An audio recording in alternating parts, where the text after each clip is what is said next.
Hello, Realms of Hyrule. It's your old buddy and your old pal, Kate Natanis here once again with the RoH Podcast.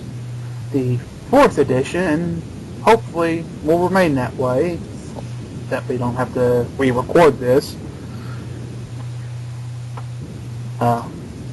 Screaming and then silence.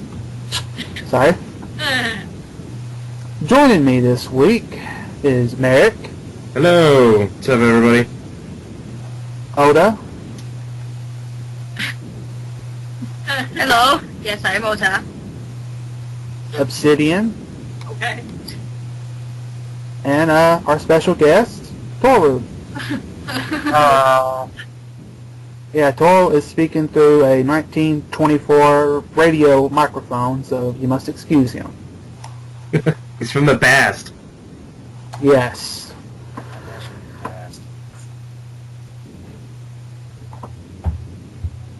Alright, so, Toru? Yes. How long have you been on Realms of Hyrule?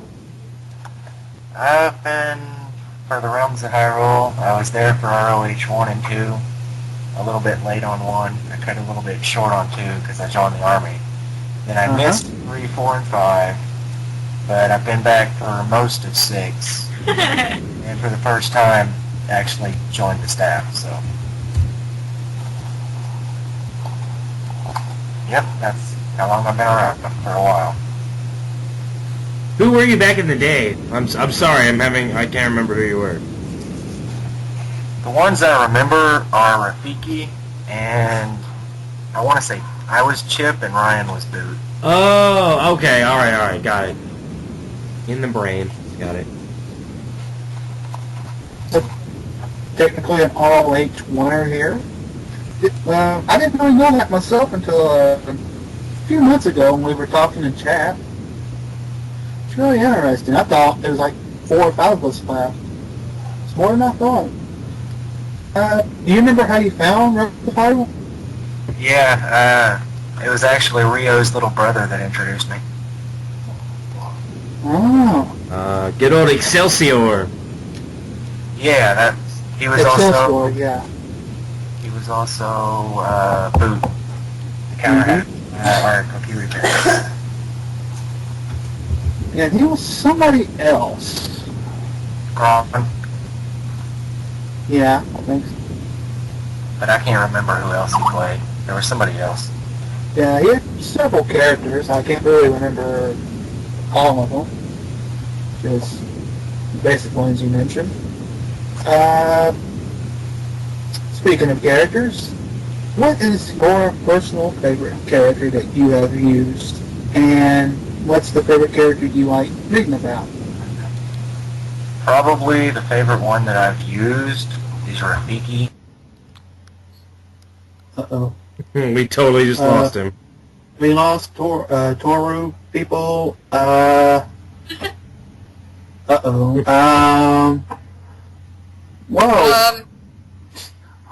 Quick, play me some villains. Wait. He's back. Hold on. Hey, Toru, you still there? Can you hear me? Yeah? Like, you're kind of real low. You gotta... Yeah, can you hear me now? No, you gotta have to go back to your 1923 radio microphone. Test. There we go. Alright, that's a little better. Hey, there's no static. Not as much static. As I think my favorite character to read was probably Logain up until his death. But now that he's gone, probably Ulrich, just because he's so two-sided between Ulrich and the Archon. And who's the favorite character you used? I think we lost that before you dropped. Yeah, you didn't say... My favorite one to play as was Rafiki. Nice. Nothing can beat just a big dumb moblin that beats the hell out of everything. Yeah, he beat the hell out of Grade. Yeah. You can say that again. Why did I agree to that fight? Because you were bored, the same reason I wanted to fight. Oh, that's why. Boredom. mutilates all of our characters. You got that right. Except Totoro. She has not lost yet. I let her lose. That's what it was. Sure you did. Any current feelings about ROH now? In character-wise or out of character? Right now, I'm just curious to see where we're going to go now that Logain's gone, and what's going to happen after the clock tower finally blows over. Mm-hmm.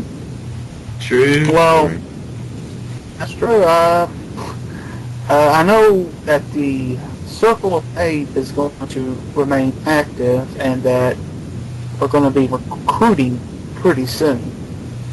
The remaining 3 of us. We're going to fill out the spots, and that's all I know about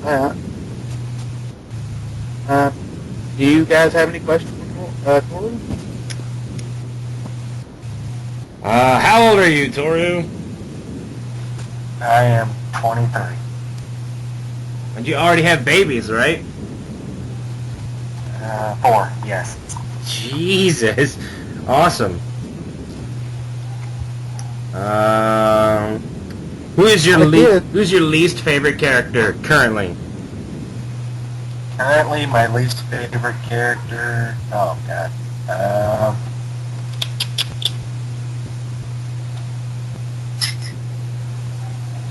I should say that Go on. Eric and Toru are gone. I can't think of one right now, honestly. Alright, that's fair.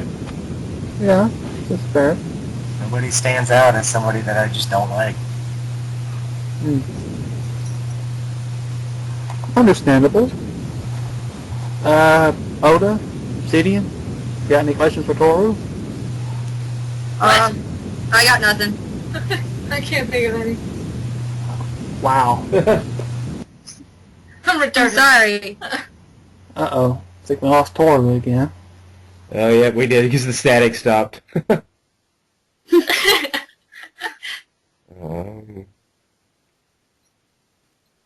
Oh, there he is. This is gonna keep happening to us, isn't it? One's gonna get cut out, then the other person's gonna get cut out. It's just how this one's going to go. That's okay, we have filler for that. It's my fault, isn't it? I'm cursed. Go lay down, Steph. It's me. It's all me. Obsidian ruins everything because she's Canadian. Ah! I am not Canadian. You're Canadian? Why haven't I been told this? I'm not. Cam, do you have anything else you want to ask Toru? I do not. I kind of burned through all my questions pretty quick, and I can't think of anything else to ask him. Alright, well then let's move ahead. Alright. News. The most important part of this podcast, the news on the site. First things first is a very long, very complicated, and very infuriating thing that happened this week. Not sure how many people caught it, but here it is. The battle for the clock. Holy shit. This week. Yes. This has been absolutely ridiculous. Basically, does anyone want to explain this better? Because I'm pretty sure...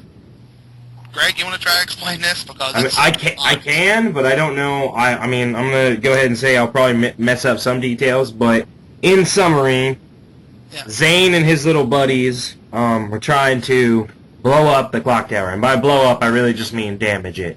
Because after that ticket finally got resolved, it was just damage to the clock tower. Yeah, because this all started with that ticket, which happened, I think, 2 or 3 months ago, didn't it, Toru and Oda? Yeah, it was a while back. Yeah, I did. Yeah, it's out there. And everyone can go see it because it's a public ticket. So you just go to the ticket system, and you can read all the shit that happened in that ticket. Oh, God. So they're trying to blow stuff up. and then they get away with part of it, or at least setting it up, and then Richard and FM and Evelyn show up, and they're like, "Oh, we're gonna stop you, motherfuckers!" And Also, someone else showed up. I know, I'm getting there. Yes. So then Go ahead. it turned from an RP fight into an RP battle system fight. So they got all that set up. And then I'm gonna mispronounce this, but that's what I do. Janai? Is that what we're gonna I say? just call him Janae. Janae? You know, from Forrest Gump. Oh. Janae. I call it Janai. Janai? Okay, I'm gonna go with Janai. let's go with Janai. Alright. Then Janai's like, oh, I'm gonna help the good guys, because this is before Evelyn decided. I guess I got ahead of myself. Yeah, a little bit. And so he's like, oh, I'm gonna help the good guys because they're uneven. But it wasn't uneven because how am I saying it? Am I saying it wrong, Taru? Is it FM? Yeah, it's FM. FM. Okay, cool. All right, FM has a natural affinity pet. That's pretty redonkulous. So it was already 3-on-3, but Janai's like, hey, I'm gonna be here. But we're all in chat and we're talking, and me and Will. It was a bunch of people, but primarily myself and Will, Kairoku, are like, you need to join the Clock Tower fight because you're strong and you can punch Richard in the dick. That's literally our words. Yes. Because, for those that don't know, FM, the bad guys in this are Zane, Zane's alternate account Boom, and Chandra. Was that what we're going to say? Or Chandra? I think it's I Chandra. think it's Chandra. Okay, cool. See, I'm on a roll this week. I just got pronounced Chandelier, and I knew that was wrong, so Chandra works. So they're the bad guys. Well, Zane and FM are both mortal and have self-non-preservation, and Richard is also mortal too, which means if they get negative HP, they're dead. So we're like, Janai... Negative 10, yes. Negative 10 HP. They're dead. They're gone as a character. So we're like, Janai, you need to go and you need to punch Richard in the dick. We never said, be on Richard's team, punch Richard in the dick. We just said, join a fight, punch Richard in the dick. Yes. So... Well, clearly, dick punching is the most important thing to happen in this battle. Yes, it is. With Flying Leap, I mean, what else are you going to call? I mean, that's the perfect tee-up to be a dick punch. Like... Fantastic. Agreed. So, Janai steps in the battle, and first Richard fucks up the placement of everybody. He puts everybody in, like, random, like, a Tetris style, like, you're over here, and you're inside a building, and you're eating a sandwich, and... Well, that's Richard. You're on the toilet. Shit. No. He was trying to make it match the RP, so... Well, I mean- true. to a sense, but at the same time, it also, I don't know, it was a It lot. seemed really complicated to me. Yeah. And then, so the fight starts, and Janai punches FM in the dick instead,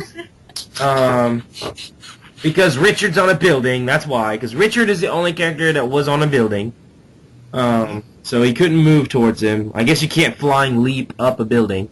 You can't climb stairs either. That's true. So then it became this whole thing, which I'll let Toru say because he's actually affected by it. But I mean, it became this whole big debacle, and it ended up with Kaysen rage quitting the fight and raging in the chat room. But Toru, why don't you tell us how you felt about how this all went? Because I'll tell you from me, I just wanted Richard to get punched in the dick. I wasn't trying to get you punched. That's all I wanted. That's all I've ever wanted. But go ahead. How do you Just feel? to have Richard punched in the dick. Alright, well, for my part, we go back before the fight even happens. When FM comes in, he's a cross-dresser, so he was Alexis. Yeah. So there's no way that any character in the fight would know that it's not just some girl. Correct. But we'll start out the morning of when I got logged on and I checked out what was going on in the battle. I was fine with my character getting his butt kicked, because it happens. Mm-hmm. Yeah. And then I went back and reread it, and both Jinai and Chandra were attacking my character with the specific wordings that it was just out of character and screw it, let's just kill him because he's the biggest threat. Metagaming, So- basically. Yeah, metagaming. So me getting my butt kicked is one thing, but doing it through metagaming is what upset me. Understandable. Yeah. So from there, it basically escalated, and I think you already mentioned Jinai rage quit. Yeah. Well, I he rage said- quitted. I'm not gonna lie, I rage quitted because the entire situation upset me. Oh yeah, especially when I got into the chat and we were talking. I think it was us and Greg. You were there, and I think It was worse before you got there, Cam. It was worse. Oh, it was? Yeah. Aiden was Yeah. there. Obbs was there, right? Yeah, I was there. Yeah, you were there. Oh, Oz was there. I forgot Oz was there. She Yeah, didn't we- really participate. She was it- kind of like the. Yeah, it was really bad before then. Like, shit was flying all over the place in the chat. But it wasn't like Janai's reasoning, wasn't it like a hate crime? Yeah, he put in hate crime, and that just ticked me off even more at the time. Looking back now, I understand why, because it's like I didn't know what I was so close when he said that in the chat when Kiroku asked, what was your reasoning, and then he said hate crime. I was so close to asking like hate against what? just a girl. A girl? Well, he was presupposing, like, he was using out-of-character knowledge to inform his character. He was saying it was a hate crime against a cross-dresser. So I guess, in a way, you could... Yeah, I know, but So- your character, it made absolutely no sense at all. Oh, yeah, no, that's what I'm saying. I mean, I agree. I'm just saying that's what it meant. Yeah. Also, to be fair, well, in the chat when Merrick and Kiroku were telling him to punch Richard in the dick, as a joke, I said, since Ephraim was there, I would say kick her in the balls. Yeah, And, make her a real man. I blame you now. I blame you. I wasn't even paying attention to the chat for the most part. I just came in with random, just kick her in the balls, then I left. That is literally what happened. And then we did, like, we were talking, we're like, you need to punch Richard in the dick. It's like, and then you need to kick Zane in the face. It's like, and then you can just dick smack FM and just kill 3 people. Like, but it was never going to be from the outset, and it was never going to be for a gay-ass reason. Like, it's his fault. I mean, like, I love you, Kaysen. I know you're listening to the podcast, but you didn't come up with a legitimate reason. But we still love you. Yeah. We still love you.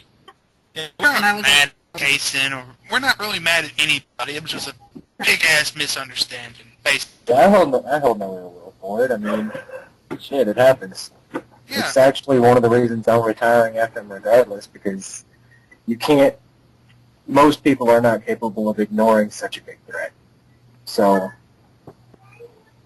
I mean, it's understandable, but it shouldn't have been said that just hate crime. Mm-hmm. Yep. And I guess in other news, I mean, Zane is dead now. Like, he got or he's not dead yet. He's knocked out. Alright, so to keep going, now that we've talked to Toru about his thing, basically from there, the fight got restarted. Janai got removed from the fight. Restarted. Everything's doing okay. Zane got his ass beat. Like, he had a chance, but both of his goddamn spells, totally missed. So, he didn't make an impact at all, really. So now Zane is knocked out, and Chandra's like, oh, hey, look, here's this cart full of bombs that we have. And so he's now lit the fuse on the bombs, and they're going to go off for an undetermined radius and an unspecified amount of damage at the moment. But as far as, I mean, we already know Zane's going to be dead. Zane's at like -6 HP. So it's going to do more than 4, I hope. Otherwise, those are some shit-ass bombs. And Hero already confirmed that it's going to take Zane out. yeah, so Zane's gone. And Epi's technically dying too, right? I mean, from the blast, I guess. I don't know if I'm gonna RP it off as if I'm dying too. Okay. Okay, And then, makes sense. and now Jonathan has stepped in, who's trying to ping Richard for just enough damage that maybe the bomb cart will kill him too. We can only hope. Wait, he's gonna attack Richard? Yeah, he's gonna attack. Apparently, he's gonna attack Richard. I guess he's I still think he pissed off. decided I'm against it. blocked.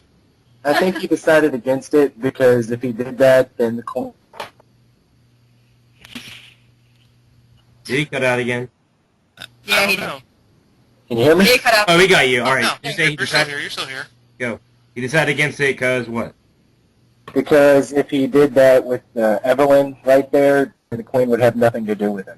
Oh, yeah, that is true. But now he's in the fight, so I don't know what the hell he's gonna do. Like, he's gonna kill Chandra? Cool story. I was gonna, like, just because it fit his character, I was gonna have Riff kind of join the fight, but I don't think I will now because it's like Zerg rushing at this point. There's like 30 people trying to get into the fight. Yeah, it's Up absolutely against one ridiculous. character. See, I was in the fight Against insane Dead before. Body. It's cool. Hipster fight. Oh. It's pretty So, fucking yeah. crazy. So it's Just for like, the record, I think I should have an achievement for killing Zane. Even though my attack didn't actually kill him, it was the last blow he'll ever take. that is true. I mean, technically, And plus, it with was, some of the poop. I mean, your frog did kill him, so you should get, like, I don't know, whatever award it is for killing another player. Like, technically, it was you. That's an account, at least. Actually, it was Alexis. She threw her flute into his face. Oh, yeah, that's true. That's right. So, we're now, like, a turn and a half away from the bomb blowing up, and then it will probably be over, because Chandra will just blow his load with his nuts, and he'll get out of there, if he survives the bomb blast. If, that's a big if.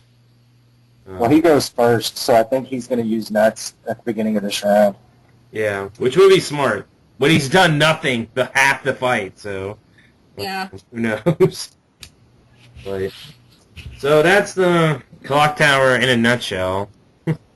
It went from looking like it was not going to happen to this is going to take forever to it's almost over in the span of 24 hours. Basically. Well, technically longer than that if you consider everything, the ticket and all that before it. Oh yeah, that's true. This was a debacle like 8 months in the making. Basically, yeah. This is Zane's hideous baby. All his fault. We Oh, all- oh. Here we are, entertaining our 12 listeners. Yes, I am very glad you guys are. Something like that. What did I miss? You didn't miss anything. What doesn't get edited out will infuriate me, but okay. All right, next up. Okay, to kind of connect this with the previous discussion, metagaming, we should be very careful and try not to do it. Okay, but I'm not saying I'm an advocate for it, but can we really break it down as to what it is? Because I believe I have a different understanding. So, Well, to me, metagaming is using out-of-character knowledge that you yourself know for personal gain in the roleplay. It's nothing new to RoH. I mean, this has been a concept that's been around since role-playing has existed. yes, but I would also say that I feel like there are varying types of it, because I feel like every decision that we make, for the most part, in RP, is a metagame choice. Well, sort of. I think it's one thing to actually discuss it with the other players that are involved, but to make a out-of-character decision for in-character purposes without all the characters involved, I think that's kind of pushing it. Yeah. It's, I'm trying to think of a good example. It's like, well, this is more of a Dungeons and Dragons only, but like, if you're in Dungeons and Dragons and the dungeon master or game master, whatever the hell they're called, I think it's dungeon master, if he says something that only one character is supposed to hear and everyone hears it, and one of the people that wasn't supposed to hear it goes off of that knowledge, that's metagaming. Yeah. That's... Or... I feel like more... go ahead, Oda. I'm sorry. Well, I was gonna say that it may be like the two sides of metagaming. Like, there's more innocent sort of metagaming, where you can have a character, like with the Lost Woods quest, you can have a character that may not really have much of a reason to go to the Lost Woods, but because it sounds like fun, they'll just randomly make up a reason, even if it's not in character. And it's no big deal.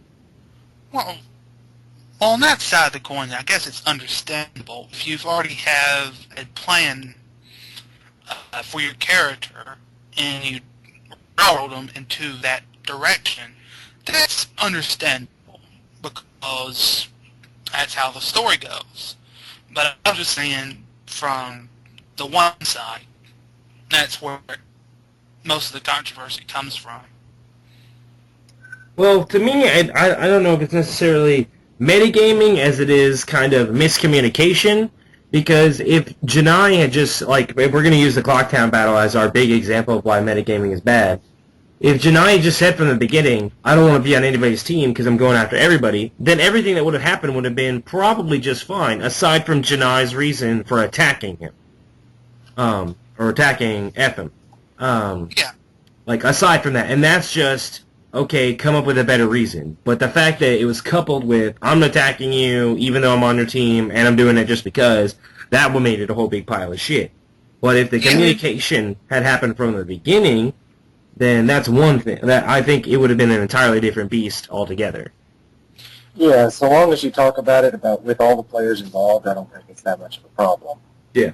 Like, that, I think that's different. I guess, like, I think metagaming really is the name of the game when it comes to RPing, but it's like you said, like, it has to be, like, here, I'll use an example, like, Merrick right now is at the palace, and I'm making him, like, you know, I know, out of, you know, as me, Greg, that, I'm gonna get her name wrong, but Niam? I don't know how to say her name. It's Niami. Niami? Okay. Niami's a skank as a character. Yeah. Like, I mean, you know, she just is. I mean, we can all agree. And Right. And so I know that or whatever. And so if I want Merrick to get with her, I just have to notice that, not notice that she's a skank, but notice her as a female character who is attractive. By using that knowledge. Now, yes, you could say, like, oh, looking at her, like, of course you can see that, or whatever, but, like, that's my motive behind it from the beginning, and that's the end goal that I want, but I haven't talked to her about it. I haven't been like, hey, I'm trying to get Merrick to bang your character, like, you know, I'm not, you know, that's not necessarily what I'm trying to do, but anyways, I just feel like, I feel like it's more of it's more communication errors that get all the hurt feelings on RoH. Because I feel like we can't make any of the choices that we make without without metagaming. But I can see how there's a malicious side to it. Like, while I don't think Janai went into it like, oh, I'm not going to tell them, I think he was just excited, and yes, he was being goaded on by me and Will. But, Right. and that's one thing. But he got overexcited and he acted a little too hasty. Whereas if those things had been corrected, it probably would have made for a pretty interesting fight. So, not that it hasn't been anyways. It's still pretty interesting. But yeah. So that's my take on metagaming. But that's just And there is another level that kind of doesn't fit into the two, but I was just thinking about it, but like I said, metagame is it when your character knows something or you know something your character doesn't.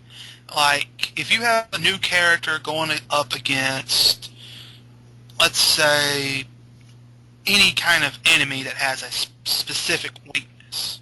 yes.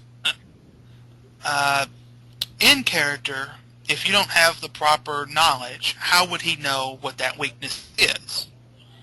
But you do. Yes. See, that's another form of it. I mean, Yeah, I mean, that's... in a way... Oh, go ahead. No, I said I'm agreeing. That's all. Okay. Well, in a way, it's an acceptable form, acceptable break from reality, if depending on the game, Dungeon Master and all that. It's just like in regular video games when you go up against a character or an enemy that your character hasn't faced before and has a certain weakness, but you've played the game before. In a bizarre way, that's sort of like metagaming, even though it's in a video game. Yeah. But anyway, for some reason, Toru and Oda are typing to each other. I think we can hear you two, just so you know. What? No, you can't hear us. We're invisible. Shut up. Fine. Total sidebar right now. Well, do you two have anything to contribute on anything else to metagaming? Well, I actually had something, but now I forgot. Aw. Aw. I think Yeah, you pretty much hit it on the head with the hammer. I mean, it's all about communication Right. and actually making it make sense in the roleplay. You can do that, then in general, it's hard not to. Yeah. Yeah. Alright. Moving on to the next topic. It's about the Lost Woods. Now, I think either in a previous podcast, me and I think Chaos were talking about how the Lost Woods area hasn't been really used that much, mostly because it's new and all the quests are going on. And we mentioned something about how all the quests are going to be added in sooner or later. Well, Kuroku told me that that isn't going to be the case. That quests are going to continue and you won't see what happened until the quest is officially closed. And when that will happen or how long it'll be, we don't know. So don't think it's going to happen anytime soon, because it's not. But on the flip side, if you and a few characters continue on with the quest, you also get the same prize that the first quest group that won gets. So, And what was that prize? I can't quite remember. I would Yeah. Well, I thought the characters picked their own. Like, I know Fang's character had a spider egg that she uses as a pet, Oh, nice. and I think everybody got or heart containers. I don't know. Okay. See, that was actually an honest question. Like, I figured some people might want to, like, know for, like, not knowing whatever, but I honestly didn't know, so. I honestly didn't know either. I don't really check quests and whatnot. I just thought I would clear up the air there for anyone that wanted to know. Yeah. Oh, but I'm pumped for us to go through it, Oda. I'm ready to smack some dick in with my new Deku. Yes. I can't wait. So, that'll be fun. It's going to be So- fun, especially considering we have Otaku. Well, with your, what, your 9k7 healing? Isn't that what it is? 9 keep 3. Still, though, like, It's pretty right. crazy.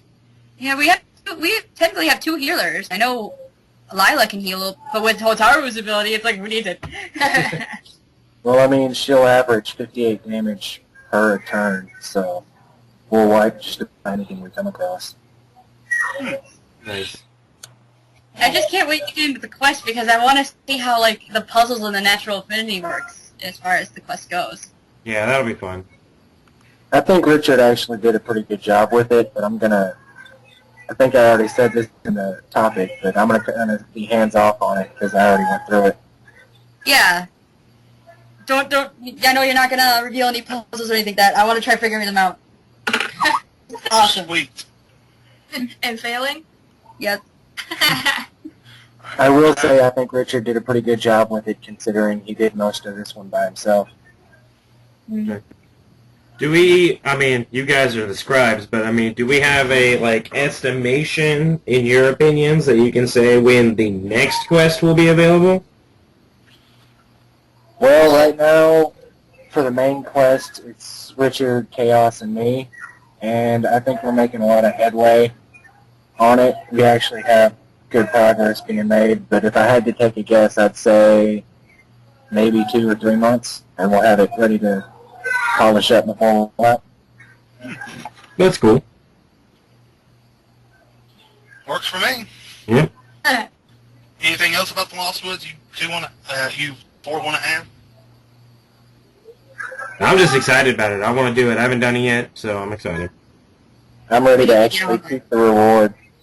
Alright. Alright, moving on. Another thing Kuroku said or mentioned is that character profiles that are currently active but haven't been used in some time, they may be put into the inactive and retired area soon. I don't know what soon is. It could be a few weeks. It could be several months. But if you have a character that you haven't used in some time that you don't want to be put in the inactive area, make sure you pick it back up. Sounds Any good. thoughts on this? I don't think that's going to affect any of our limits on Sheikah. Yeah. No, I don't. It'd be unfair to try and kick somebody off a slot, even if we lose a slot. Yeah, it'll just prohibit from new ones being added, basically. I believe. Yeah. So if you have a Sheikah, I'm not going to retire you because we put people into retirement. Well, I'm just glad that it's finally happening because, like, there is some rule posted that, like, if you're inactive for 10 weeks, like, you get retired. And as far as I know, that hasn't happened, like, since RoH 6 started. So I'm kind of glad that it's getting taken care of just because it can clear out some of the clutter. And, well, you know, we're sticking to the rules in place. Yeah. I think it's 10 weeks for standard characters. I think it's 8 weeks if you have a slot. Yeah. So for royalty and Sheikah, I think it's 8 weeks. Yeah. Yeah. As opposed to the old way of doing it, just deleting all the members that didn't get like 25 posts. We're just putting all the profiles into the inactive retired area. Yeah. Yeah. All right. Any more bits and pieces of news anyone wants to talk about? Join the boomers. Join the boat. Yes. What are we even gonna do? Blow shit up. Things are gonna go boom. Duh. Lila would probably just be in the back, just watching, like, really, you guys? What even? And Theon's just gonna be behind friggin' Montaro's heels, just following her like a puppet. I don't know why I need to blow. Well, you're there for the blood. You cut stuff up. Hotar will do the blowing up. All right. Anyone else? Merrick, got anything? I'm trying to see if there's anything else in the script that I could say this later. No, I made a DQ Prince. That's the really Well, only... technically, I think it became a noble, and I think. Well, I have the noble perk, but I'm a prince in the RP. Right. Yes. So that's the difference. But I couldn't take the royalty perk because apparently DQs aren't cool enough to have the royalty perk, but that's okay. So in RP, I made a DQ prince, which I'm waiting for us to start our quest because I'm just gonna make him be already lost in the Lost Woods, and then he's just gonna run into our quest group and then be like, oh, well, I'm going to chill with you guys. So. Which is fine by us. I'm pretty sure Hotaru wouldn't mind tagging, a Deku tagging along. A Deku riding a Moldorm. That would just be awesome. It sounds like a fitting character. My question is a Deku formerly known as Prince? No. Aww. Is he gonna make them call him Prince? Probably not. He's kind of like chill with not being called. Like, I mean, like he wants people to know that he's a Deku and that he matters. Like Deku matters. But, like, Yes. I don't have him... I don't want him to, like, he's not going to be like, well, I'm a prince, bitch. Like, I mean, he might introduce himself that way, but he's not going to be like... It probably wouldn't be a good idea with Hikaru. I'm just saying. Yeah. Half the reason I decided to make him is I wanted to do the quest, but I can't like cut Merrick out of the plot that he's in right now, to go be in the Lost Woods for God knows how long. So I decided to make a new character to do it, and then I saw that Oda and Toru's quest group like needed somebody with natural affinity, and I was like, well, I'm gonna make a race that nobody is because we have too many humanoids. So we need to give some love to the non-human races. So I was like, I'll be a Deku. Yeah. So. I got the Goron that still needs love. Well, if it wasn't for the circle, I would make my Deku, but as it stands, I want to make my Kokiri healer. Yeah, and those are cool too. I mean, I feel like we have, like, the only Kokiri we have been, run off by Richard, so, for the most part. I forgot to tell you, Greg, I'm trying not to make any more Richard Kokiri jokes. Oh, okay. Is there a problem? Well, apparently... You're starting to get tired of it. Yeah, apparently I've made quite a few already, and I'm trying to be nice to the poor guy because I've made a joke about it in every fucking podcast. The last Well, podcast see, now was it wasn't actually you. bad. It was me. So, Yeah. I apologize. I will not mention the Kokiri fucking, or humping, or raping. Oh, God.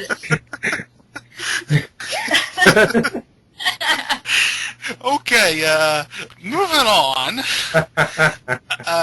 to the most interesting, entertaining, and noteworthy chat discussion of the week. I named a new member Applesauce today. Really? What? Yes. Good with that applesauce. There's this kid who joined, I don't think he's new to the site, but he was new to the chat room today. Well, first he logs Who in. was it? Luxaria. Yeah, so he's Luxaria now, but as of like 3 hours ago, he was Vati. That was his name, as in the bad. Ah, So we started making fun of him because Vati is a pretty gay bad guy. okay. Be careful with how you say that, Greg. Okay, well, He's not gay. okay, he's a very Evil. he's just a shitty bad guy. How about that? Okay, that's better. That better? He's a shitty Yes. bad guy. Apologies to all gay people that listen to this. All one of you. I love you, Aaron. Yes. Hey, I'm not offended. What? Wait. Anyway. So he came in the chat room, he started trolling him because he was named Vati, and then Will changed his name for him or whatever. But he was like, I don't know, what should my name be? Or whatever. And me and Zane were like, just started making up names for him or whatever, and I was like, he should be called Applesauce. And Will thought about changing his profile name to Applesauce. But now me and a couple other people have just, I don't call him by his name, I just call him Applesauce. And if other people say his real name, I say his name is Applesauce. So, he's 13, so, I mean, it's the way it goes, Also, speaking of, someone brought this up, but I don't know if it's entirely right. Somebody said you have to be, are you allowed to be 13 and on ROH, or do you have to be 14? I think it's 13. Okay, it used to be 13, but I They was said it was a entirely... PG-13 site. Okay, Yeah, PG-13, so 13's okay. then there you go. Well, that's rather interesting. Anyone else got anything for this segment? I call Zane, now that I established 2 days ago, I think, I call him Bitch Get in the Kitchen. Get the kitchen. Yep. And he just calls me woman. Nice. It's something. As for me, I currently have a weird little bet going on with redness. I don't know who all knows about this, but I think the other day we were talking about anime, and I just offhandedly said, Red, you should watch some bizarre anime.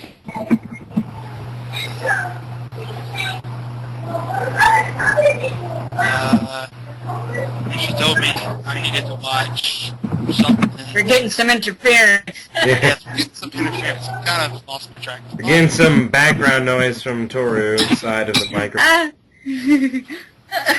Yayo, yes. I remember. I have to watch Now, Yayo.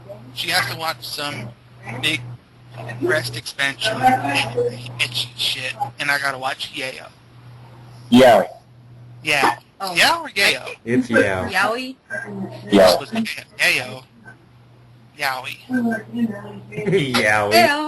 Yowie. I can understand why they call it Yowie.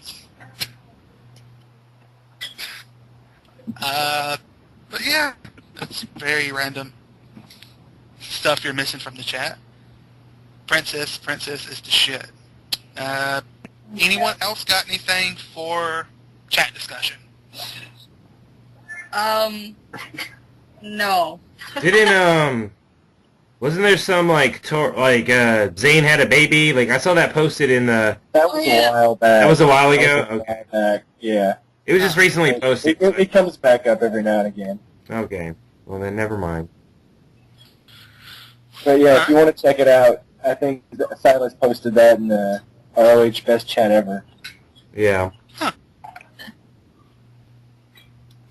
Alright, let's move on to something Greg suggested. Greg, would you like to elaborate with this main plot perspective, us oldies versus the new? Would you like to... Yeah, well, I was just thinking, like, as I've been a part of various ROHs, I've seen, how, as we've got newer people who join the sites, they approach the plot in a different way than people like me and Cam and Will, almost always approach the plot, and so I was just wondering, between what me and Cam usually do, and what you guys, meaning you, Oda, and Obs, and even you a little bit, Toru. I mean, even though you've kind of been around in each or whatever. What exactly, how do you guys approach the plot as and I mean plot like a main story, like what's going on that affects everybody? What does it mean to you? Do you give a shit? Do you want to be a part of it? What part do you like in it? Things like that.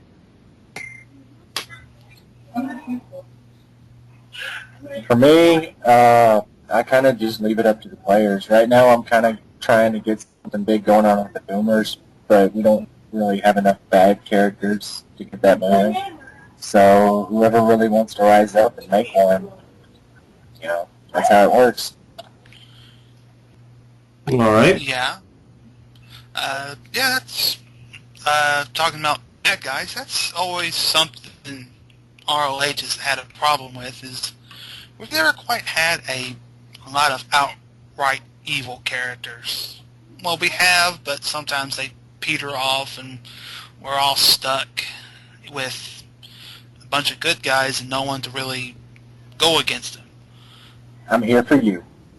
Yeah, I'm pretty sure everybody, if there was a bad guy that decided, Oda?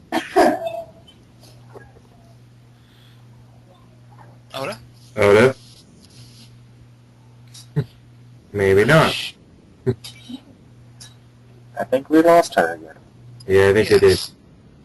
Yep, there she goes.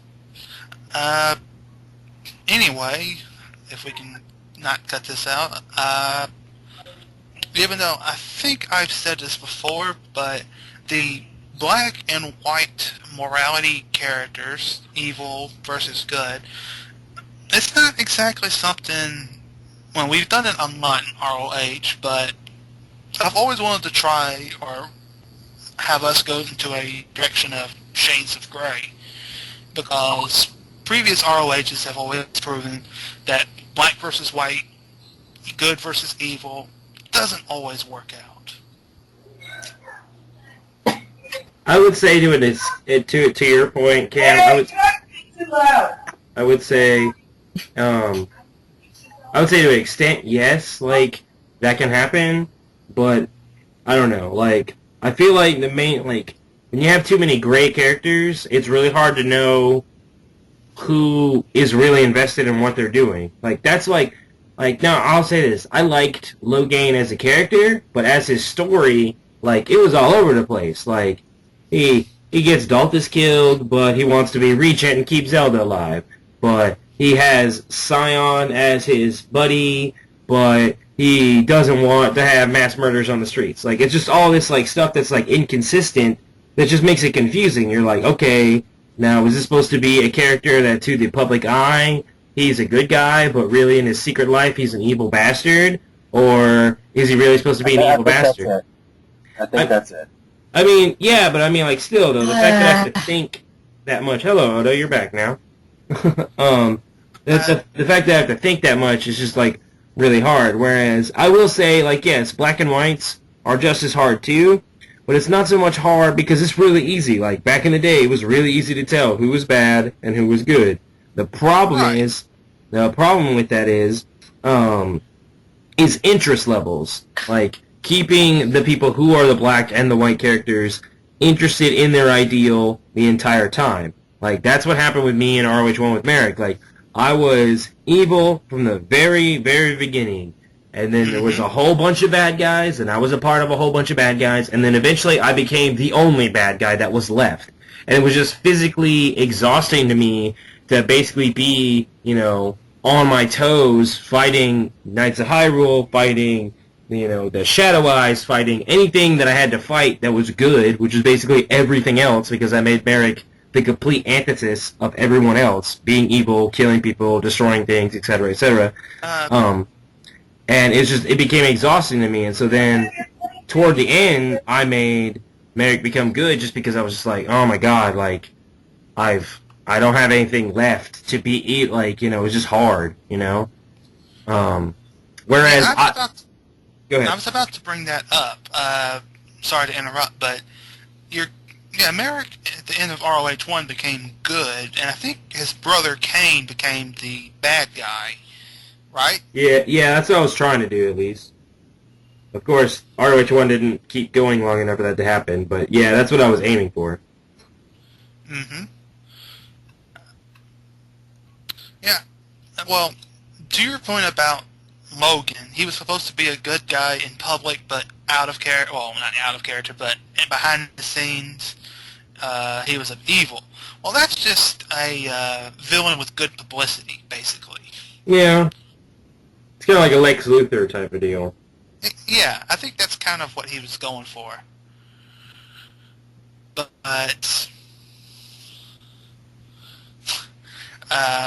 yeah, I can understand. I think at the end of the day, the best thing to do is a mixture of everything. All outright good and evil, and the characters that don't quite fit one extreme or another, you know. Yeah, I would say the only problem I ever have with, like, RoH in general, in terms of plot and people, is the people who are neutral, and they complain that nothing is going on. And it's like, well, you're neutral, so you're not helping anything go on.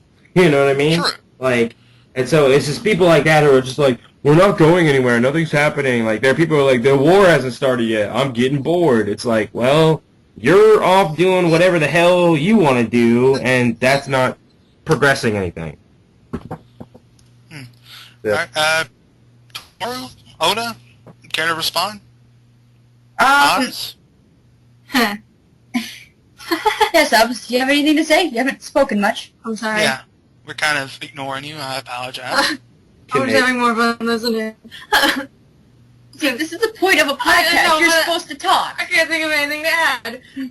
The only thing for me to actually add to the podcast for this little part is the pure black and white. Yeah, it's a lot easier to follow, but to me at least, it's a lot more difficult to keep it interesting. Because at that point, it becomes you can almost expect what's going to happen. Yeah, that's So kind of the point I was trying to make, sort of. It's like, I would love... Go ahead. Okay, I would love to make an actual legitimate bad guy. That's what I was planning to do with Lila, because I decided I wanted to put her in the mask and see if I can actually make a bad guy. And now it's just, whatever, she's just neutral, and You can be a bad guy with Sian. that's the thing. It's like, now it's like, I don't know if it would be in character for her to be running around destroying shit. Oh, wow. And another thing, at least on my half, I don't know about Greg, but the way we used to do it, it used to be, in a way, it used to be like enforced method acting. We really didn't plan anything out with the opposing side that much. Yeah. We really kept it, one group was good and the other group was evil, and nobody knew what the other was going to do. Yeah. And we had spies in the other guilds. Yeah, that was pretty intense. Because Say that again. yeah, because you could. Well, back then, like, you just never knew what you could talk about and what you shouldn't talk about, because you didn't know, like, is this motherfucker like PMing? Is he PMing Ryo on the side, being like, hey, there, whatever. But I mean, to Toru's point, saying about lack of keeping it interesting, that's part of what made me so exhausted, because I kept trying to do bigger and crazier shit that would make people be like, oh my god, or whatever, like, yeah, we blew up your guild house 1,000,000 times, Cam, but that got old, or whatever. So then I murdered an entire city, and people were like, holy shit. And then we brought all those people back that I killed as redeads, and they're like, and people are like, what the fuck, and when you just keep going bigger, like, in trying to keep it, like, I did my best to keep it interesting, and I think I did to an extent, but then you only have so much stamina, and honestly, even back then, even though we had much laxer rules or whatever, like, even back then, there were limitations on what I could do, not nearly as much now. Like, I probably couldn't do probably a fourth of what I did on RoH 1 today if I were to be an evil character. Well, yeah, to get to that point, back then we didn't have a ticket system. It was just do whatever you wanted. Well, to an extent. Like, yeah. Back then it was like you did something, and then if it was really bad, like, you got in trouble, and like shit would pause, and like whatever. But for the most part, it was kind of like, it was different especially when I was a scribe, like, because it was just kind of like, I would talk to Ryo, and I would talk to, I would talk to Shigemori, or I would talk to, somebody else or whatever, and just be like, this is what I'm going to do. And they're like, alright. Like, there was no, like, you don't have to present anything, you didn't have to say, you didn't have to say, this is what I'm going to do, and here's everything that I'm going to do to the letter. Like, I just, mostly did it. Whereas now everything has to be approved and voted on. So, which is both, I think, a good thing, but I also think it can slow things down. So, I don't know. I don't have a solution, but, I think it's a good thing to get everything approved, but I feel like the return rate should be higher. That's all. You three agree? Yeah, I agree. We kind of need to, as far as us scribes go, I know sometimes I lax a bit, we need to kind of get on tickets more, and flashbacks. Yeah. For the most part, I think tickets go a lot more smoothly than the flashbacks. I think it's with flashbacks, for some reason. There are a lot of things that we just, it's like, to get us to read something, I don't know. Yeah. I don't know. When it comes to being forced to read something very long, like a flashback is, what a flashback must be, it's just so, tedious. I want to be careful how I word this, because I don't want to insult anybody's work whatsoever. I mean, everybody who I've seen read all of the flashbacks that I've read, but the fact that you just getting to reading them is so difficult, especially when you're in chat and you're having a good time. Then suddenly someone says, "Hey, can you read my flashback and grade it?" It's like, oh, why? I don't want to be a scribe anymore. And that's kind of understandable. I mean, I don't mind reading flashbacks. It's usually fun looking into a character, see how people plan it and all that. I mean, it can be a little tough because some people like to post enough to write a novel. Others are acceptable. But, it's part of the job. It's what we're selected for. Yep. I'm not in any way saying that I want to quit being a scribe just because of the flashbacks. No way. It's just this thought at the moment. Yeah. And to wrap it back up to the original point I was trying to make is that then we didn't know what we were going to do. Well, we didn't know what the other side was going to do. Now, a lot of the times, everything is done ahead of time so we don't step on anyone's toes. And I prefer it a lot better this way. But, it kind of does take a little excitement out when we know everything that's going to happen. Yeah, well, I can see why you prefer it this way, because I fucked with you a lot, Cam. And your business. I fucked with your stuff a lot. Yeah. Which I can understand. Like, being a good guy, like, you might as well just... A good guy that's established, like... It was a different kind of thing. It was like the good guys were everywhere, and the bad guys were trying to fuck things up. So that's different. Whereas now, I feel like right now, even though everyone knows everything that's going on for the most part, it's kind of like the bad guys are all in place, and the good guys are, few and far between to an extent. Like, we have our good guys, but, like, they're either fighting in a clock town battle or, in the middle of nowhere. Yeah. And we have 50 more people waiting behind the other guys in the clock tower. Like, they want to get in some action. But Yeah, exactly. but there's only one dude left. But see, I don't know. I feel like things should get approved. All right, I'm glad that things get approved because I think we learned from the mistakes from back in the day because we had issues back in the day. But I feel like maybe not every extraneous detail should be necessarily expressed in a ticket or something. That way, there is still some like, oh wow, or oh shit, like about things, so that people can, still be like. And I feel for the people who aren't scribes, the people who aren't a part of the ticket, there is still that surprise when things go down. Like, I don't think the regular Joe Schmo member expected Bongo to come out of nowhere, and I don't think they expected Logan to get royally fucked. So there is some of that or whatever, but I feel like for like you guys as the moderators and things like that, like it can sort of, for you and your character at least, take out some of the like, oh man, what do I do? Whereas you've known about it for a month and you already know what you're going to do. Like, right. So that's what I have to say. I think a lot of the time though, like Bongo, for example, we knew the general idea.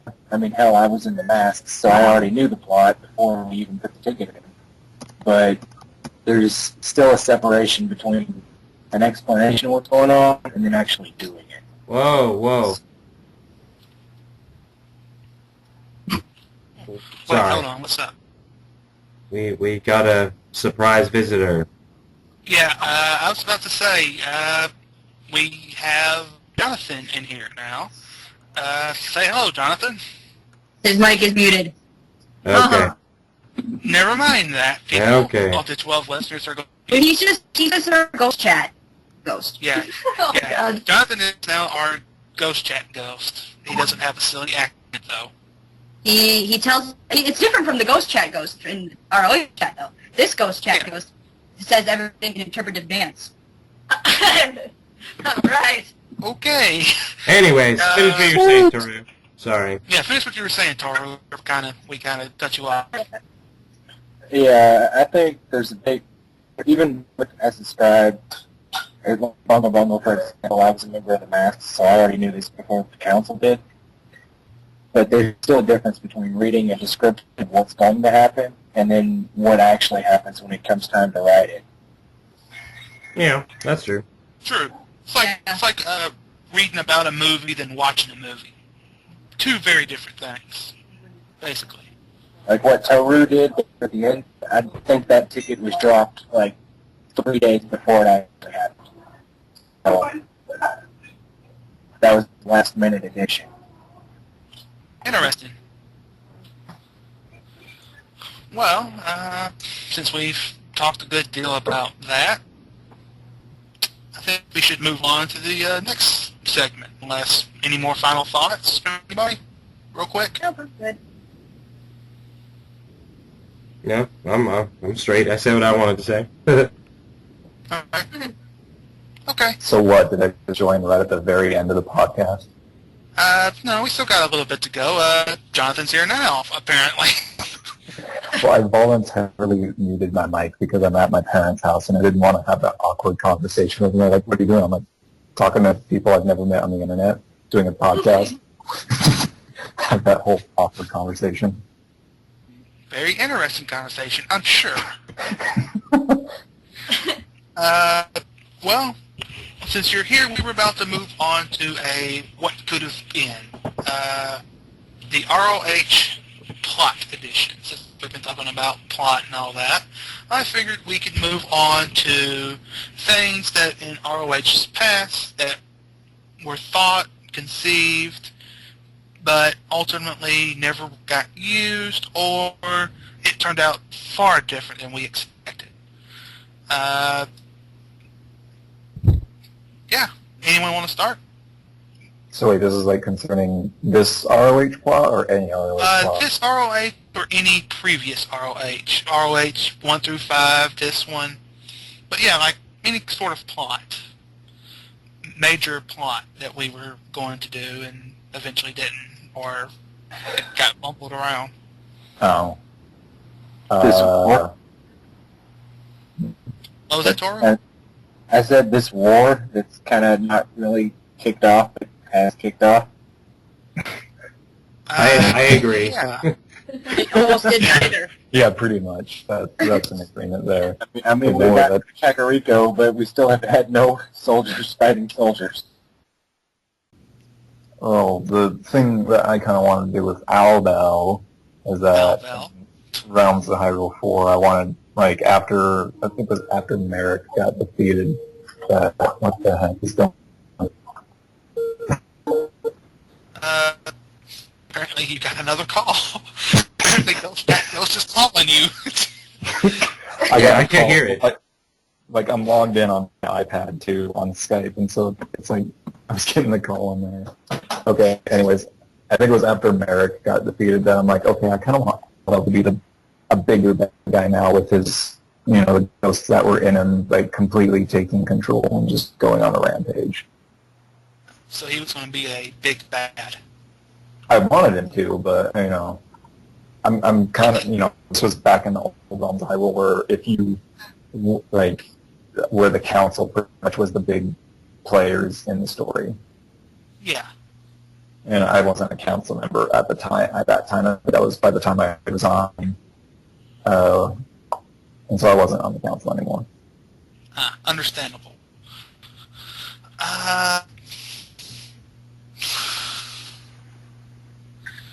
As for me, I had a good one, plot-wise, for ROH that I kind of lost. Shoot.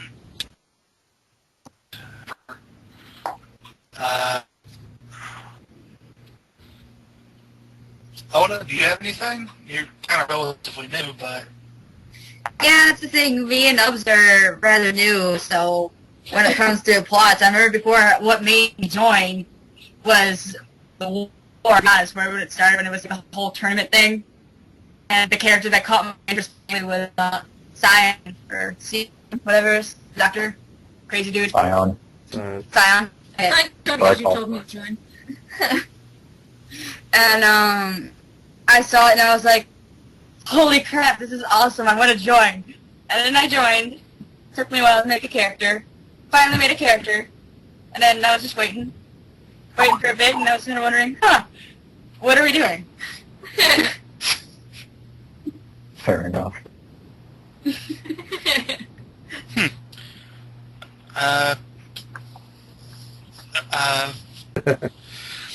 Anyway, anyway, going back to RoH 1, me and Greg and a lot of old RoH characters talk about the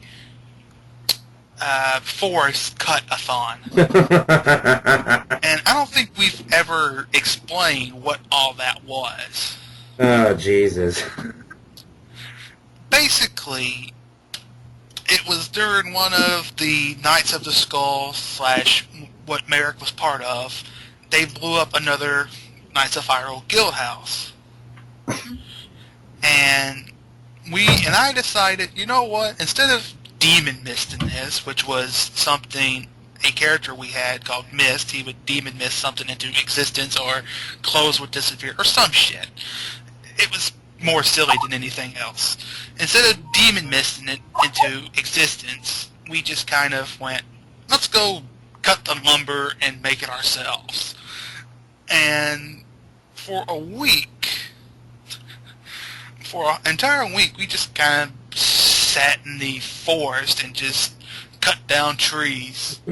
God, so many trees died. Yeah. Now, I want to say this. This entire topic lasted about 2 weeks. A week and a half, 2 weeks. By the end of it, we had accumulated about 60 pages worth of posts. 60 pages, ladies and gentlemen. 60 fucking pages of cutting down trees to build a guild house.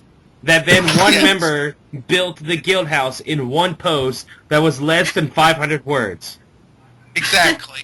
That's what I'm getting at. Instead of doing this epic thing where we all build it together, it's like we get back and it's already built and we're like, oh, okay. Cool story. We just caused deforestation of the Lost Woods, but, your method works too. And this was not the only time they did this. No, it wasn't the only time. There's also the time we were going to go to war with the Knights of the Skull, and we had another 50-pager where we just kind of sat around and did nothing. They sat around a fire. That's what you guys did. Yeah. Somebody's like, let's roast marshmallows. 29 pages later. Man, those marshmallows were good. Yeah, but to be fair, you guys didn't do anything either.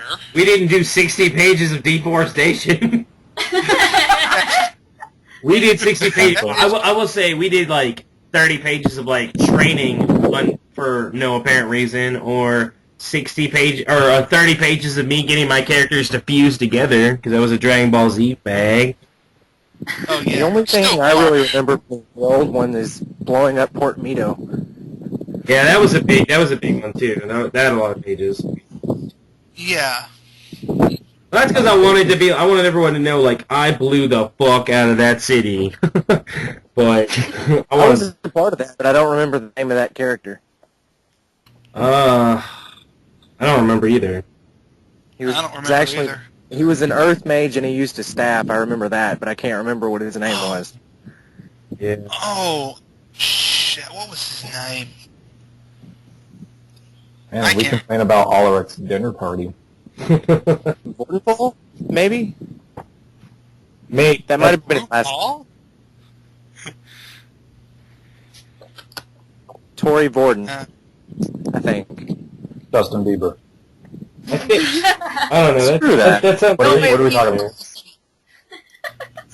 Again, we've lost. Okay, we've kind of gone off the rails here. A plot that I think that we came up with that totally didn't work. And I say we, but I didn't come up with it. But back in RoH 1, we tried to have a war. We talked about this, some of us talked about this in the chat the other day a little bit. But, this one scribe came up with this idea because things were getting kind of slow on RoH 1.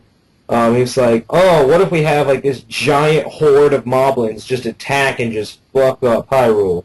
And we were like, that actually sounds pretty badass. Like, nobody likes moblins, and moblins weren't a playable race back then, where, like, everyone can just get together, and even if you're bad or a good guy, everyone can kill some moblins, Well, so we get all set up, and we get the moblin army to start attacking. I think it was something in the Conclave Mountains. It was Rauru? Yeah, I think it was... No, I thought it was Rauru. It got destroyed. Yeah, something like that. I don't know. Something got fucked up or whatever, and then everyone joined the war, like everyone and their mom came to, like, fight the moblins. Like, it was crazy. But then, like, it lasted about a week, and then slowly but surely, and this is what I'm worried about happening in this, And slowly but surely, everyone was like, it's really hard to RP war because all it is like, especially when you're doing it against NPC moblins, like, you don't want to say that you got your ass kicked by some NPC moblins, like, fuck that. Yeah. So, you want to kill the moblins. So everyone killed millions and millions of moblins, like, more moblins than there probably should have been on the planet. And then everyone just kind of got bored with it and then kind of petered off, and then we never had any logical conclusion, like, are all the moblins dead? Like, are we going to rebuild Hyrule? Like, everyone just kind of was like, it's kind of like when you go to a party and then that one guy shows up and everyone decides to leave. It was kind of like that. Like, there was like 3 people left who were like, wait a minute, we're done? Okay. And then I'll say alright, so that didn't work out at all. That was just bad. I'll say the plot that got... What? Yeah. Hello? Sorry, hold on. I got distracted by a parent. Squirrel. That's nothing new for you. Now, the plot that just got messed up, like, because of us, like, that just got, like, everyone just got bored with that because it's really hard to RP war. So I'm really hoping that this war doesn't get messed up that way. Because, we'll get to that. Hold on, I'm gonna go full circle. So a plot that was messed up by us in terms of the council, when I was a part of the council, was when I actually was away when this happened. Like, I was busy with school, so I was away, I got inactive, and then I came back, and Aaron was like, alright, so this is what's happened.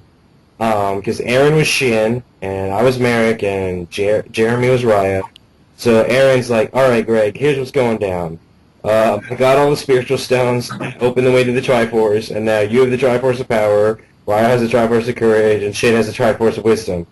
And now we're gonna fight each other. And I was like, wait. What? Wait a minute, hold on. Time out. That happened. Which ROH was this? This is RoH4. We got the honestly... We got the Triforce. I remember that. Yeah, we got the Triforce. I do not remember that. We got the Triforce, but here's what happened, right? Okay. I think I wasn't there for that. I mean, I have the banner that says power that I could show you and prove it to you. Like, I believe you. I remember that happening because I remember I went to go search for one of those spiritual stones, and I was playing whoever it was I was playing at the time, probably Aldo. Yeah. I remember that happening, and that it got split up, and that Shin got like chastised by the Sage of Light or whatever. Yeah, like, basically, we were supposed to fight each other and, like, whatever. So I had the Triforce Power, and I was like, okay. But then something really crappy happened to me in real life. And so, like, I had to, like, kind of be away for a while. And so, like, I left in the middle of fighting Shin. So, like, Shin RP'd, like, cause he even, like, called me, or I think he Skyped me or whatever, and was like, are you coming back? And I was like, I really don't know when I'm going to be back, because I got some stuff going on. And he was like, okay, so he didn't ask me, but he just went ahead and did it anyway. Shin killed Merrick, and then Jer showed up, and then because Shin had used so much energy fighting Merrick, Ryo beat Shin, and so then Ryo got all the Triforce, and so all Ryo did was wish the Triforce back to the Sacred Realm so that it was gone. And so... Lamest wish ever. Basically, because it was supposed to be this whole big deal that we were going to make everything, like, we were going to fight, but no one was going to win. Like, we were going to all completely match each other, and then we were all going to go, and we were going to make a Courage faction, a Wisdom faction, and a Power faction, and then we were just going to sweep everybody up in this huge, big, basically, war of the Triforce, or battle for the Triforce. So that just completely got fucked up, just through poor planning, my life getting screwed up, or whatever. So there's that. And then... And, there was something else I kind of wanted to bring up. Okay. Another idea I think you had, I think it was RoH4, the poison water. Oh, yes. I kind of wanted to know what was going on with all that, because I kind of remember everyone wasn't supposed to drink water, and it was supposed to be bad for you, but it never really had much of a big influence on the RP, and I was wondering what was the whole plan there. Well, the whole plan there was, like, I was trying to... This is pre the Triforce plan. I was trying to, Merrick was evil, but like this was a He was Merrick. doing guerrilla warfare, essentially. Yeah, like this Merrick had no like my previous Merricks had like armies and had generals and like whatever. This Merrick was like kind of alone, so I made him go to Zora's domain and get to the water source, and he was poisoned the water, and that's where actually I killed Merrick killed Dorman in something that was pretty awesome. So he killed Dorman and he poisoned the water, and the whole point was that the water was supposed to, that water runs through all of Hyrule, and so it was supposed to poison all the drinking water, and even poison the ocean. Right is yelling at him right now. Yes. We got another cameo on the podcast. And so it's supposed to even get all the way to the ocean and start poisoning the ocean slowly, but not as quickly.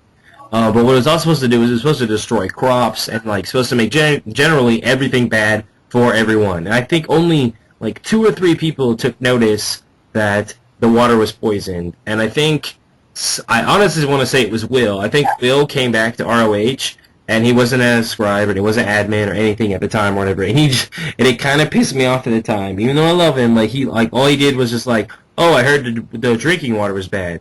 And whatever character it was just used some magic and made the water drinkable again, and then drank the water, and it was just kind of God damn it. Well, I was about to say, because I just remember that being really hyped up, then there was no payoff to it. Yeah, it kind of flopped. I always wondered. My whole thing was it was supposed to make generally everything miserable for everybody. And then I was gonna make Eric all right, I have the antidote.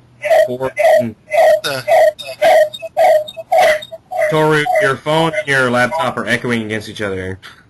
Yeah, it's really weirding me out, man. I think I've gotten pretty stoned off. So. Okay, he fixed it. Yeah, I was gonna make Merrick have the only antidote that they could pour into this water source and heal everything. But he was basically gonna take Hyrule by the balls, to do that.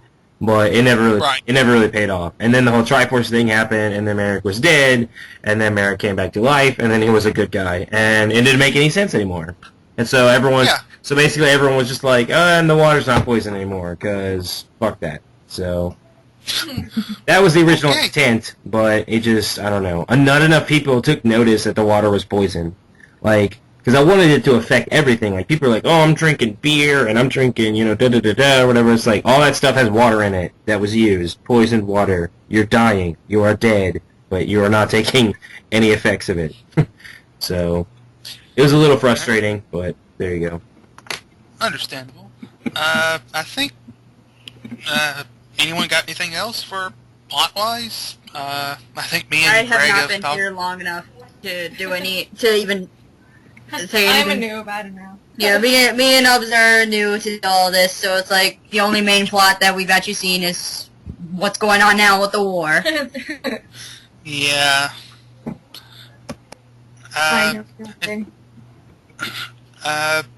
Jonathan? Toru? Anything? Plot-wise? Anything? No, I was out for 3, 4, and 5, so... Yeah. Alright. Well, that's some stuff that could have happened, but didn't quite pan out. Well, the next thing we're going to do, the next segment, dramatic post-readings. I think, Merrick, you said you wanted to do one, but you hadn't figured what kind of post to do? Yeah, I was either going to read something from the Best of Chat, or I was going to get one of you guys to just find me a post, and I was just going to read it. I'll just read it cold. I don't even... if you guys want to. It's up to you guys. Well, I was just wondering if anyone else wants to do one before or after Toru, Oda, Jonathan? What? Toru's suggesting that we could read that. Oh, wow. Oh, God. Kyle now joined. Oh, my God. He's not... We're kicking him if he joins in this.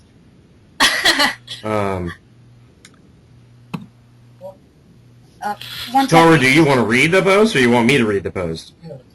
I can read it. All right. Well, I mean, you wrote it, so you probably have better intent behind it. So. Yeah. Remember, extra dramatic. Overly dramatic. Yes. Super dramatic. Super. All right. Well, go ahead and set him up, Cam. Set what up? Like, I don't know, the same thing you did with me. All right, I'll do it then. You do it. I was trying to talk to some chaos here, and quick question. If anyone's gonna read, like, Toru's post, how do you pronounce his Subruro? How do you pronounce it? Saburo. Subaru, I okay. thought Toru was going to read it. Subaru! Subaru! This, or you can Car. get like that. All right, well, this is Toru reading the post where he destroys Kakariko. As the trio came back to the same rise they had looked down upon only hours ago, Saburo returned to his final tasking of the day. He was to seal off the final entrance to this accursed place. Though it may not have been permanent, it would keep any would-be investigators or further victims from it. Not that he minded the victims so much, so long as they weren't from Termina.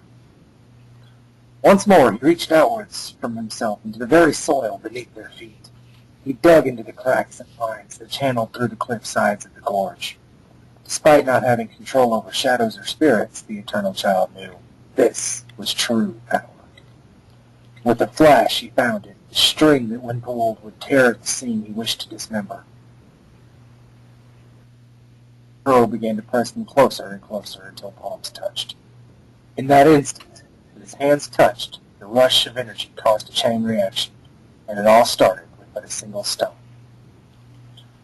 A slight rumbling began to sound in the area before a stone fell from the upper crest of the ridge. When it landed, it shook a larger rock enough to cause it to fall. Then an even bigger rock, then a boulder on the cusp of the passage. Within moments, boulders on either side of the pass began to crumble and fall, blocking off the passage.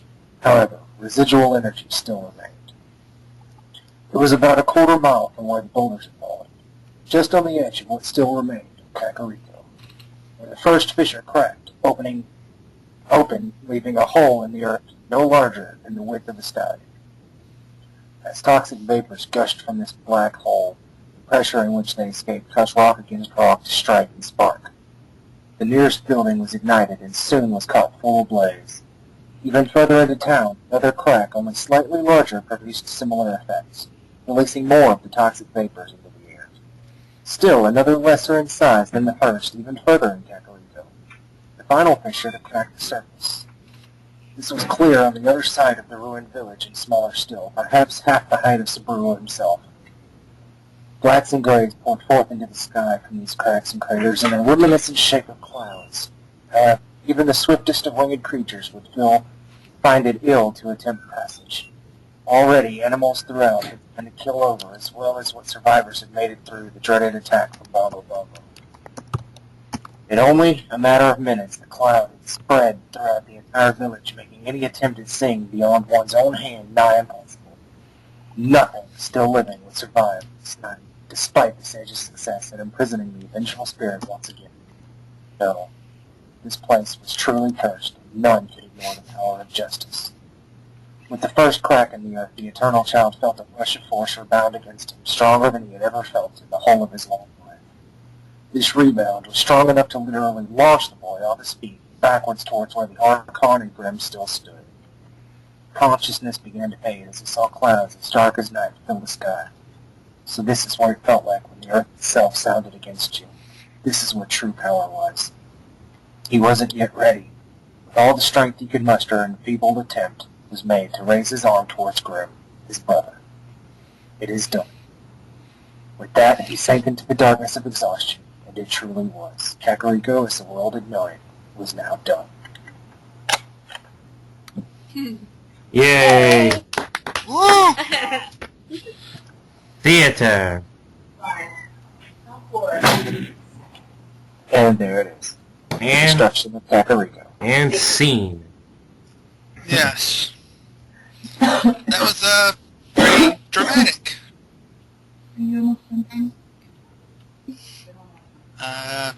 Anyway. Yes. All right. Announcements. And, the only announcement I was going to say is to make sure that if you have any ideas for segments or things for us to talk about, send it via PM.